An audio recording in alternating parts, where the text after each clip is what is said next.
Amis du jour, chalutations. Pour les petits nouveaux, moi c'est Sekhmet, et je vous souhaite la bienvenue dans mon podcast littéraire. Dans mon émission, je vais tenter 3 fois par semaine de vous donner envie de découvrir des livres de tout poil, récents et moins récents. Alors, si ça vous tente, c'est par ici la suite.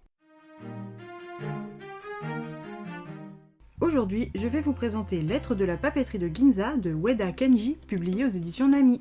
Dans ce second roman de l'auteur, nous allons retourner à la papeterie Shiodo à Ginza.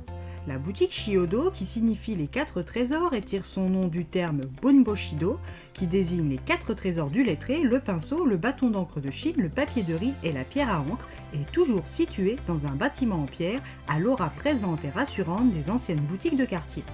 Avec ses portes vitrées rutilantes et ses lettres dorées inscrites au centre, la boutique Shiodo a fière allure. Quand les premiers clients du roman poussent la porte miroitante, ils sont accueillis par une douce odeur rafraîchissante comme celle d'une forêt. La boutique, haute de plafond et très lumineuse grâce à ses grandes fenêtres, permet à tout à chacun de se sentir rapidement confortable. Les nombreuses références disponibles instantanément sont parfaitement mises en valeur grâce aux étagères en bois idéalement espacées dans la pièce. Cette attention particulière permet aux personnes initialement peu intéressées par les fournitures de papeterie de quand même apprécier leur passage à la boutique. Monsieur Takarada Ken, le gérant, a mis beaucoup de temps et d'efforts pour obtenir ce niveau d'harmonie. Monsieur et Madame Shida sont très impressionnés par la papeterie. Tetsuo est un homme quasiment à l'âge de la retraite, qui a fait toute sa carrière dans la même entreprise de transport. Il a commencé tout en bas de l'échelle et a travaillé dur pour gravir les échelons les uns après les autres jusqu'à obtenir un poste enrichissant à tous les niveaux. Mais depuis 1 an, il s'est vu rétrogradé au poste de superviseur en charge de l'enseignement des mesures de sécurité auprès des nouvelles recrues. Ce poste de pré-retraité n'est vraiment pas à sa convenance et lui rappelle chaque jour cruellement le temps qui passe. Sa femme Mio est quant à elle dans une situation totalement opposée. Nutritionniste et cuisinière dans une crèche, elle s'épanouit dans son travail bien mieux maintenant qu'à ses débuts. Elle écrit pour le journal municipal, ce qui l'a fait remarquer auprès d'un responsable éditorial qui lui a proposé de la rencontrer en personne afin de lui offrir l'opportunité de faire un livre. Beaucoup de gens autour d'elle aimeraient aussi qu'elle se présente en politique locale. Si Mio est sereine et décomplexée, Tetsuo est envieux et amer.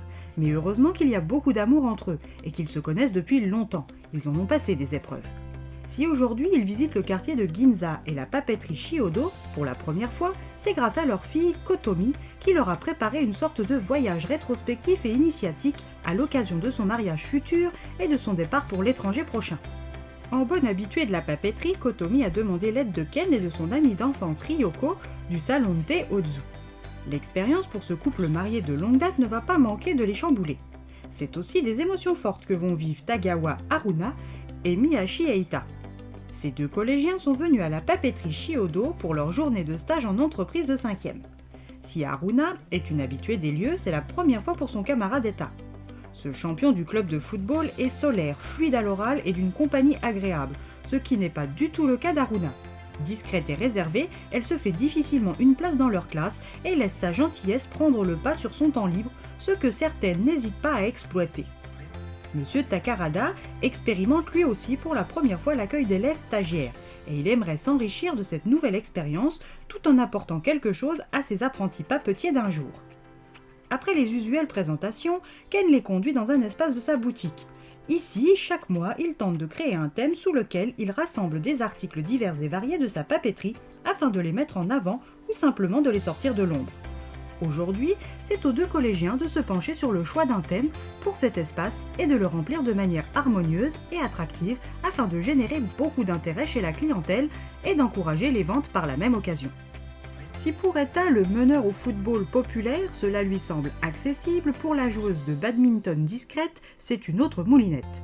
Avec Eita, Haruna arrive à exprimer ses envies et besoins, donnant en duo un bon mood, ce qui rappelle des souvenirs à Ryoko et Ken. Après 40 ans de travail, chez un grossiste coté à la bourse de Tokyo, Monsieur Togawa Iwao prend sa retraite bien méritée. Habitué de la papeterie Shiodo, Kensui tenait à marquer le coup en l'invitant à entrer pour discuter. Mais ni l'un ni l'autre n'avaient prévu une si longue entrevue. Et du temps, il va aussi en falloir pléthore à notre directeur artistique Tommy Davis. Venu des États-Unis pour designer les décors scénographiques d'une pièce de théâtre adaptée d'un anime, par un metteur en scène renommé au Japon, le jeune homme va devoir se surpasser niveau couleur. Et où aller pour trouver des couleurs qui sortent de l'ordinaire? Chez Chiodo, d'après l'interprète de son binôme. Avec Ken dans son équipe, rien ne devrait mal tourner pour Tommy.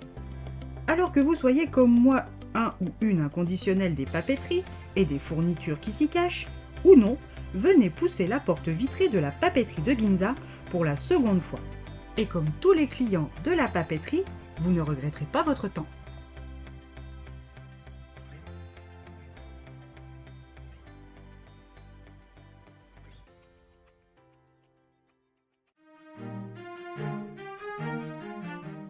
Une lecture agréable et qui peut sans problème se lire indépendamment de la papeterie de Ginza.